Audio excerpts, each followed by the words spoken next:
আজকে আমাদের সুখের পাশাপাশি আমাদেরকে নতুন করে চিন্তা করার সময় এসেছে।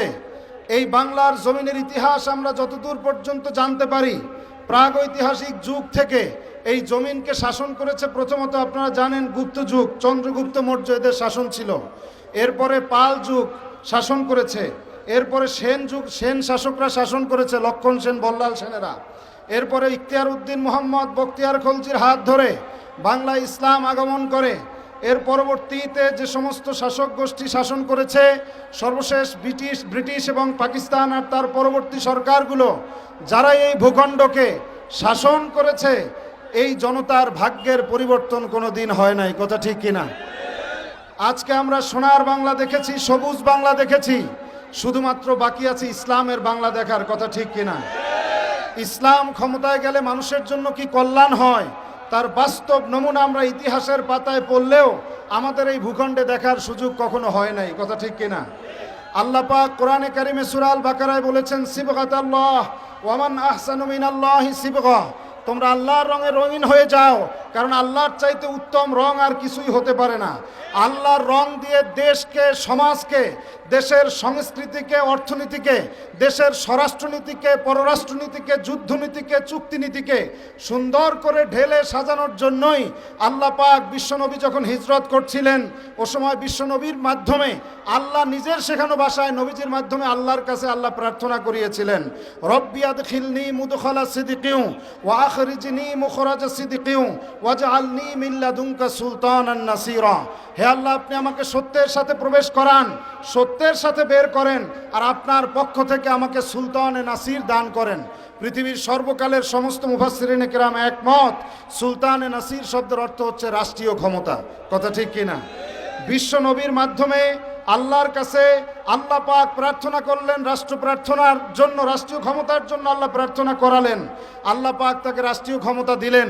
সেই রাষ্ট্রীয় ক্ষমতায় গিয়ে বিনা রক্তপাতে মক্কা বিজয় করে, যেই কাবা ঘরের মধ্যে 360টা মূর্তি এর আগে 13 বছর রসুল থাকা অবস্থায় মক্কা জীবনেও ছিল, একটা মূর্তির গায়ে রসুল আঁচড় দিতে পারেন নাই, কোনোদিন চোখ রাঙিয়েও তাকাতে পারেন নাই।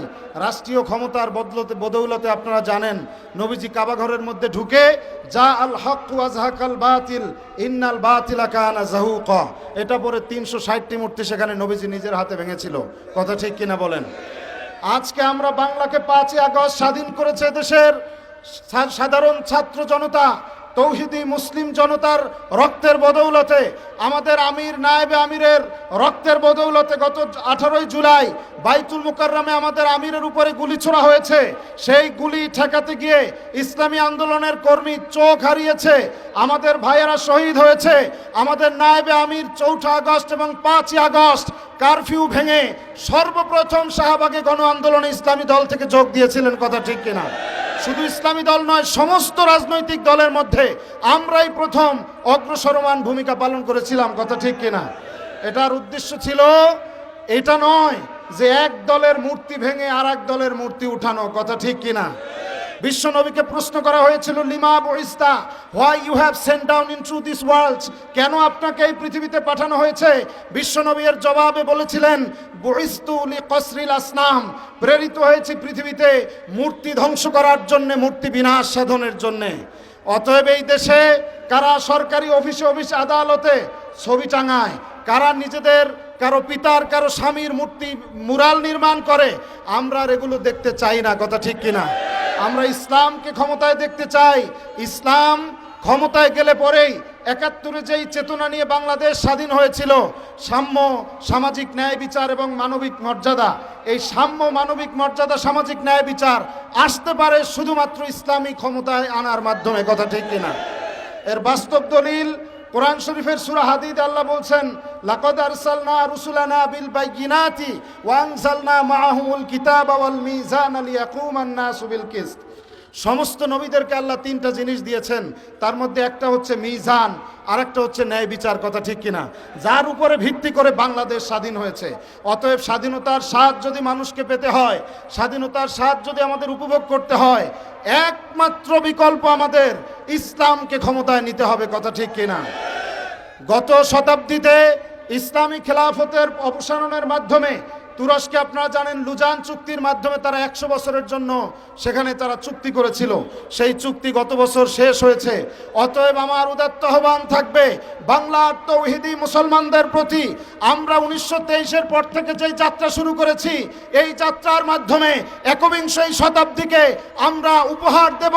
সেই শতাব্দী হবে অবশ্যই সমাজতান্ত্রিকদের জন্য নয়, ধর্মনিরপেক্ষতাবাদীদের জন্য নয়, ইসলাম পরিপন্থী গণতন্ত্রবাদীদের জন্য নয়, সেই শতাব্দী জাতীয়তাবাদীদের জন্য নয়, অবশ্যই একবিংশ শতাব্দী হবে ইসলামের শতাব্দী। কথা ঠিক কিনা?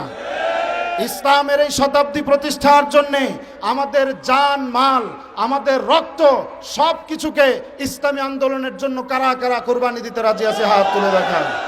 আল্লাহ হাফেজ। বাংলাদেশ জিন্দাবাদ। ইসলামী আন্দোলন বাংলাদেশ জিন্দাবাদ। পীর সাহেব চরমনাই জিন্দাবাদ।